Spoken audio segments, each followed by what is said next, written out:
That one was a blast from the 1960s, the folk duo Huon and Sonia with Sometime Loving from an album which was of the same name. You're listening to the southernmost station in the nation, Huon Kingston FM, 95.3, 98.5, and the Grapevine program. And in the studio, I have Alice Pritchard from Advocacy Tasmania. Good morning, Alice. Good morning, David. Thank you for having me. It's great. Now, advocacy, it's a word that a lot of people might not really understand what it means. So can you just explain what advocacy is as far as it can relates to Advocacy Tasmania? Sure. Well, advocacy it's hard to say, it's hard to explain, but really what we're here for is for Tasmanians. So we're here to support and assist particularly vulnerable Tasmanians, older people, people with disabilities, people who experience mental health conditions, and people who use alcohol and other drugs.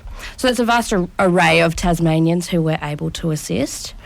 What we do is we're here to get involved, to answer questions, provide options and support, particularly if something is feeling not quite right. So there's no one way or one reason to get involved with us, but what we generally say is if you're one of those people I just said, if you're experiencing something, if you have questions, if you don't know what you're eligible for, or you're not receiving the services that you should be receiving, it's a really good time to give us a call and ask those questions.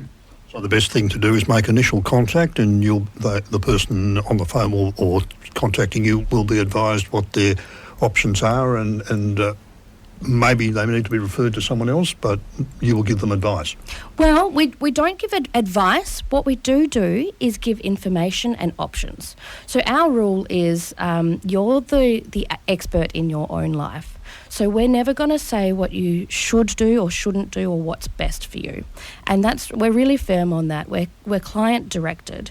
So at initial contact, our team will assess sort of what you're asking for, and it will be directed to an advocate to assist you if you're eligible for our service. If you're not eligible for whatever reason, we'll do a warm referral to one of the many other great services in Tasmania.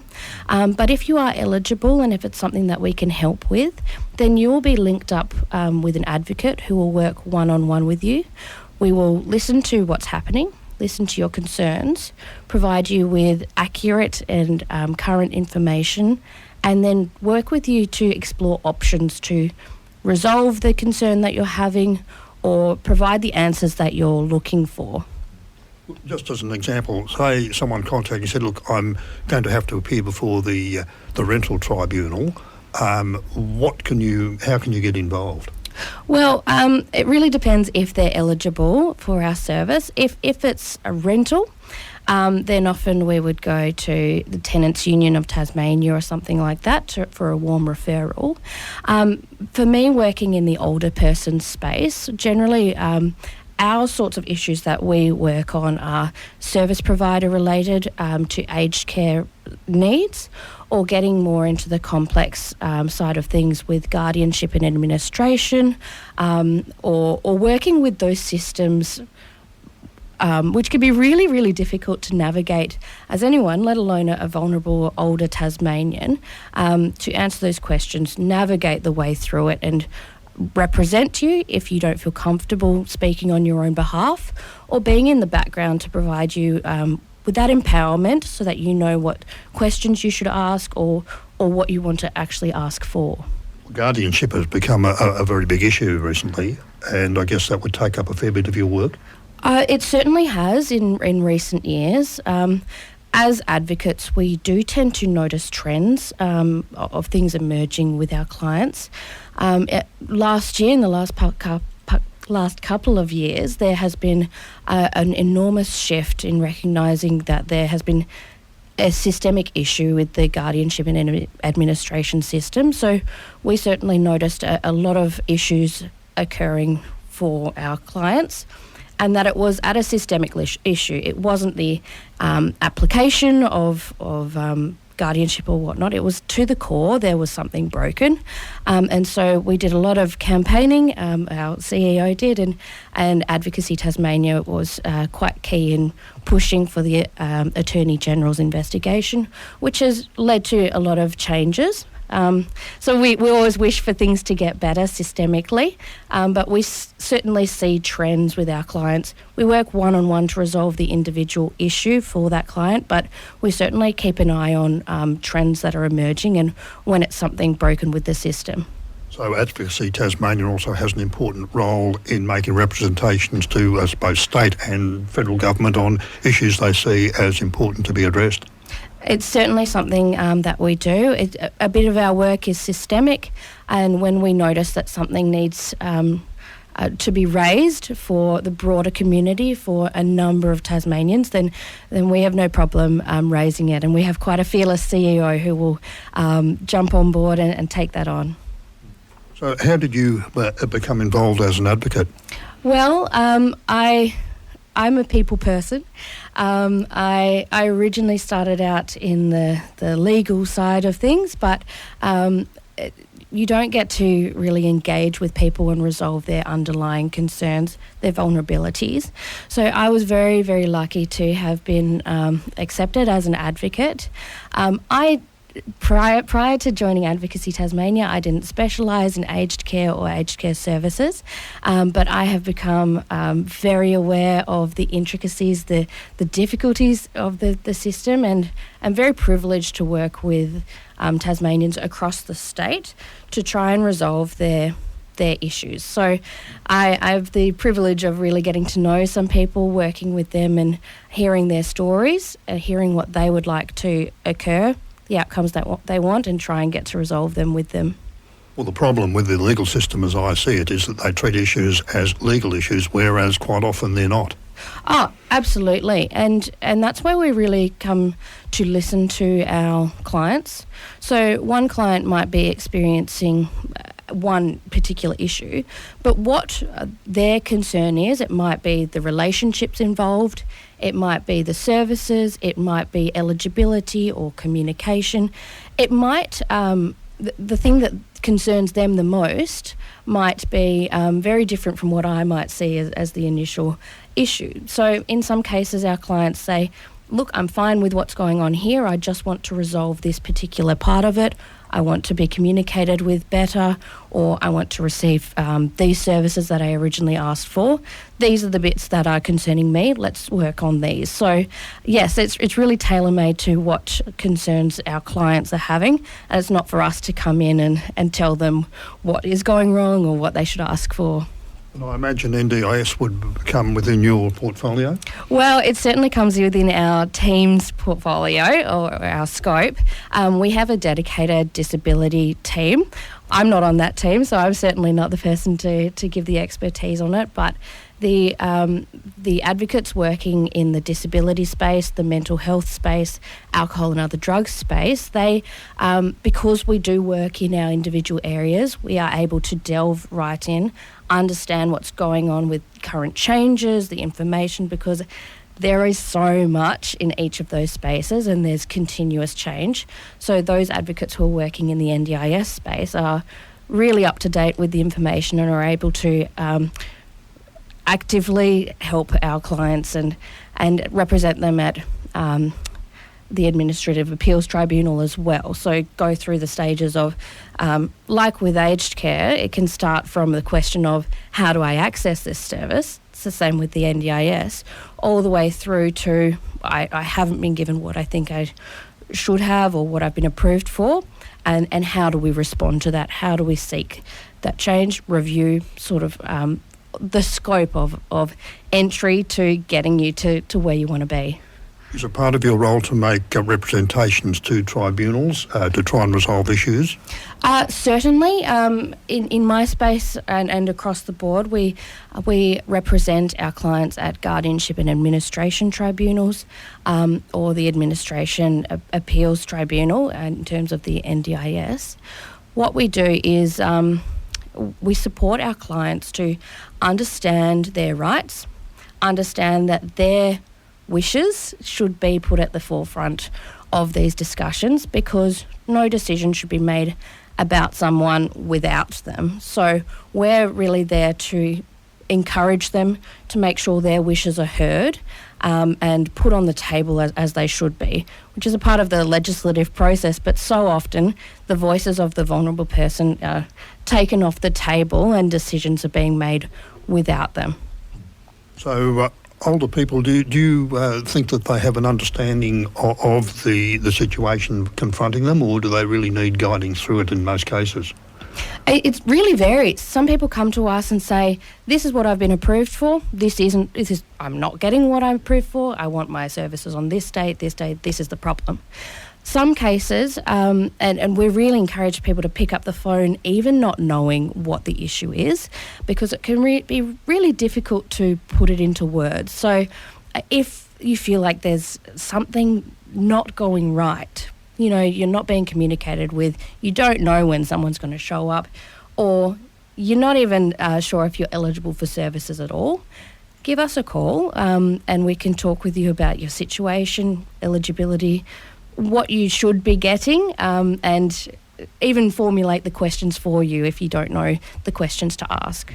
A lot of organisations would treat someone as a file rather than as a person.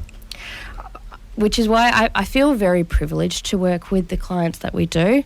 We see every client as the person that they are, and our role is not to be another person in their life making decisions for them. It's about listening to what those wishes are. What outcome do you want? These are the options. Would you like X, Y, and Z? Would you like us in the background? Would you like us at the forefront speaking on your behalf? We work with our clients at every step through that process, and they're always in the driver's seat. In some cases, our clients say, thanks for the information, that's great to know, but it's not for me right now. And that's absolutely fine. Or they feel empowered and say, I know what I need to do now, and I'm happy to go off and do it by myself. Or in some cases, they feel, look, I'd like the support of an advocate to sit down, have these meetings with me, speak with service providers, make these calls with me, explain the steps along the way, because it can be a really tricky process to navigate in terms of aged care in particular. A lot of it's online, a lot of it's lengthy phone calls, a lot of it is using specific words to know what to ask for. So having an advocate just there in the background, knowing the situation, having someone to debrief with can be really, really helpful. And don't use big words where they're not appropriate. Absolutely. It's about using plain English, explaining the process, and working with the client as far as they would like us to. Do you provide written material for people? Look, we can, depending on what the client needs. We don't write on our client's behalf, but we can use, if they have difficulty communicating, then we can be that person who puts their words to paper. It's not about us putting words in their mouth at all, or putting our opinions on the paper, because our opinions here don't matter. What matters is our client's perspective and our client's desires and wishes and the outcome that they want. But we can certainly work with them in a variety of ways, speaking on their behalf, writing on their behalf, things like that. As an advocate, what are your greatest challenges? Oh, that's, it's a really good question. There are some challenges which are, sometimes you can't get the outcome that you want. And that might be because the system doesn't allow it. But having said that, we will always find some benefits in empowering our clients. So even if we can't get the ultimate desired outcome for whatever reason, because it's impossible or just not practical or because we've exhausted every option available to us, we can still happily say that we tried, that we gave our clients a voice and hopefully empowered them to understand their rights a little bit more than they were able to before. And you're dealing with older people. Some of them might have mental issues. Some of them might be suffering from dementia and other forms like that. So you have to be pretty adaptable and flexible in the way you approach things, I would imagine. Absolutely, we do. We really look at the person and try and work with them for hopefully a long time if it's a complex case. If someone has cognitive decline, we will definitely tailor out how we take direction from them, or communication issues. For example, if someone has Parkinson's and is non-verbal, we'll go in and speak to them, lip read, use different methods of technology. Or if someone has quite advanced dementia doesn't invalidate someone's rights, it doesn't invalidate their right to be heard and their wishes. So we can work with them to make sure that we have consistent direction from them, that we understand what they actually want to happen. So sometimes those cases do take a little bit longer, but we're very careful about how we take that direction and how they would like us to act. So we're very flexible in working with people with various communication concerns or issues and barriers. And you always deal with them person to person? You don't use any third parties to assist them? We will always speak one-on-one with the client. We're always client-directed. If the person is a non-English speaking person, if English isn't their first language, we can use the translating and interpreting service, which can be really helpful.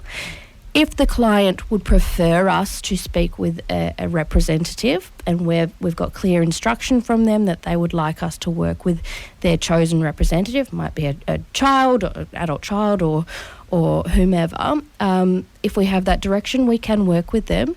It's really up to our clients how they wish us to work with other people. Really, we are confidential, so we don't speak with any third party unless our client wants us to and directs us to. I would imagine that some of the issues you're dealing with would take a long time to explain. You obviously have sufficient time to deal with these and give them the time they desire. Absolutely. We're not restricted by time. We are funded by the state and Commonwealth government, so there's no money coming out of the pockets of our clients. It's all free. So we do have the time to work with that client for as long as we need to resolve that issue. In some cases, it's one phone call. It might be a month. It might be over a year. And it might be a series of different issues that we work on with the same person. So, for example, one client that I became involved with, he was an older gentleman. English wasn't his first language, and he had a fall in his home. He was receiving a very low level of service in his home, just once every fortnight, so as basic as it comes. When he went into hospital, he'd had quite a nasty fall, so he was there for a while. But the hospital staff wouldn't let him discharge himself. They said, no, there's no one there to look after you. You're a falls risk. You're not going home. You should go to an aged care facility. This is what's best for you. He said, no way. My dogs are at home. My life is at home. I don't want to. In the end, the hospital applied for guardianship for someone to be appointed to make the decision for him to be moved into an aged care facility. So I got involved, spoke with him about his rights, found out exactly what he wanted said, and we spoke together at the tribunal, the Guardianship and Administration Tribunal. He was happy to suggest a friend of his who was a support person to continue being that support person for him, and the tribunal agreed. So thankfully, they worked with us to listen to the client's desires in that case. But then we had the issue of, well, how do we get him home? What services can we get in his home? We worked to increase his level of service to a home care package level 3, which is quite a lot more than he was getting before. Get him a special chair so he was able to get in and out without being so much of a falls risk. He was moved home happily with his 2 dogs, and then we worked on an issue to get him a mobility scooter so he could engage with his local community, which was really important for him. So back at home with his dogs, happy as Larry, and certainly not in an aged care facility, which for him he just didn't want to go in there, and he didn't want to be told what was best for him. That was a clear case of somebody making decisions for him. Oh, absolutely. And we see it quite often. Often we get involved quite late in the stage. We did get involved late in the stage in this case, but we don't need to be the last resort. We can step in at those start processes at the beginning or any time in between. At accepting if there's issues, if there's concerns, if there's questions, we're always here to help if it's something that we can help with. I'm talking to Alice Pritchard from Advocacy Tasmania. Now, Alice, you obviously have a website for Advocacy Tasmania. We certainly do. It's in the works as well. It's being upgraded, but it's advocacytasmania.org.au. And we have a main phone line, which is often the best way to get in contact with us, which is 1800 005 131. But we're also quite active on Facebook as well. So just Advocacy Tasmania on Facebook. We're quite regularly posting updates on systemic issues that we're working on or client stories, things like that. And it's a good way to keep on top of what we're working on. And I imagine that one of the things that assists you when you're making representations to government departments and governments, of knowing exactly what is concerning people out in the community. So I guess that's another thing that people should be doing, contacting you just on general issues so that you can put it into the melting pot and work out what the best approach is. Yeah, certainly. If there is something that is of concern, we're always keen to hear about it. We do, as I say, track trends and things like that.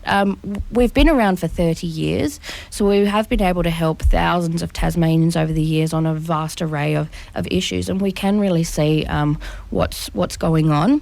We do also, as a side, run the Tasmanian Elder Abuse Helpline.